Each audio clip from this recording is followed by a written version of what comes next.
বহরমপুরে লোকসভা ভোটের আগে আইসি বদল নির্বাচন কমিশনের। বহরমপুর পুলিশ স্টেশনের আইসিকে সরালো নির্বাচন কমিশন।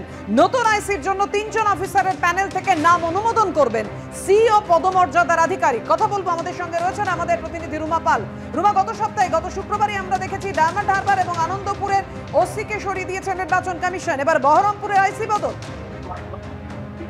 দেখো, 13ই মে চতুর্থ দফার নির্বাচন রয়েছে এবং অবশ্যই যেখানে কৃষ্ণনগর, রানাঘাট, বোলপুর, বীরভূম, বহরমপুর, বর্ধমান, পূর্ব বর্ধমান, দুর্গাপুর এবং আসানসোলে রয়েছে, সেক্ষেত্রে বহরমপুরের আইসিকে সরিয়ে দিল নির্বাচন কমিশন। এবং অবশ্যই অভিযোগ ছিল, বিরোধীদের অভিযোগ ছিল, এই আইসির বিরুদ্ধে পক্ষপাতিত্বের অভিযোগ ছিল এবং কমিশন সেটা খতিয়ে রেখেছে। দেখার পরই কিন্তু আইসিকে বদল করে দেওয়া হয়েছে এবং অবশ্যই যে কোনোভাবে কোনো নির্বাচনে কোনো কাজে যুক্ত থাকতে পারবে না এবং তার জায়গা কে আসবে সেটা সিও দপ্তর থেকে সেটা ঠিক করা হবে।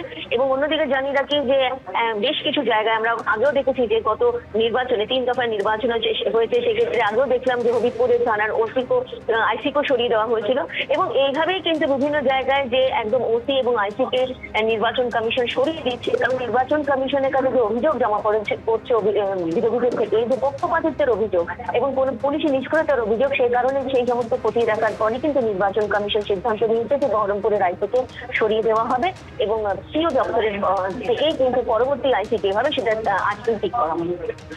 ধন্যবাদ। কালো মেঘে ঢেকে গেছে কলকাতার আকাশ এবং 2-3 ঘন্টার মধ্যেই বৃষ্টির সম্ভাবনা। দক্ষিণ 24 পরগনার সহ কলকাতায় ঝড় বৃষ্টির সম্ভাবনা। কলকাতায় 50 কিলোমিটার বেগে বইতে পারে ঝোড়ো হাওয়া। কথা বলবো আমাদের প্রতিনিধি ঝিলম করঞ্জায়ের সঙ্গে। ঝিলম, কি পূর্বাভাস আলিপুর আবহাওয়া দপ্তরে? একদমই আলিপুর আবহাওয়া দপ্তর থেকে যে সতর্ক বার্তা দেওয়া হয়েছে, কমলা সতর্কতা, যে কলকাতা, দক্ষিণ 24 পরগনায় আগামী 2-3 ঘন্টার মধ্যে 40 থেকে 50 কিলোমিটার বেগে ঝোড়ো হাওয়া বইতে পারে এবং একই সঙ্গে বজ্র বিদ্যুৎ সহ বৃষ্টিপাত হতে পারে। এর জন্য তারা সতর্কতাও দিয়েছেন যে সাধারণ মানুষ যেন সুরক্ষিত জায়গায় থাকে, বিপজ্জনক বাড়ি বা গাছের তলায় যেন না থাকে, সেটা তারা জানিয়েছেন। এবং এর পাশাপাশি তোমাকে এটাও জানিয়ে রাখবো, উত্তরবঙ্গেও আলিপুর দুয়ার এবং দক্ষিণবঙ্গের দিকে পুরুলিয়াতেও একই সঙ্গে আগামী 2 ঘন্টার মধ্যে বজ্র বিদ্যুৎ সহ বৃষ্টিপাত হতে পারে এবং 30 থেকে 40 কিলোমিটার বেগে ঝোড়ো হাওয়া বইতে পারে। সেখানে হলুদ সতর্কতা দেওয়া আছে। ধন্যবাদ ঝিলম।